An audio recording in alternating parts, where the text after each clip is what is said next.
Над 2000 здравствени работници кои со години работат на определено ќе добијат решенија за неопределено работно време. Надеж за сите нив има, изјави министерот за здравство Фатмир Меджити. Со мене министер за здравство мора да има надеж, нема друг излез, нема друга патека. Единствената патека е ова.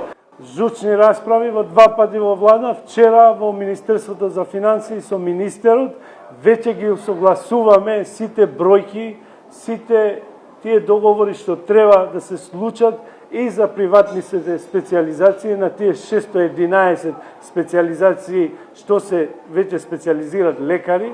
Ова е единствената мерка да ја спречиме таа миграција веќе на лекарите и во приватните болници и надвор од државата. Министерот Меджити конечно потврди дека здравствените институции по нова година само ќе одлучуваат за вработување, а не како досега да чекаат согласност од Министерството за финансии. Тоа што ме радува веќе иницијативата кога дојдов како министер, во разговор со министерот за финансии, побарав ова веќе согласности за вработувањето во здравство да не добиеме од Министерството за финансии.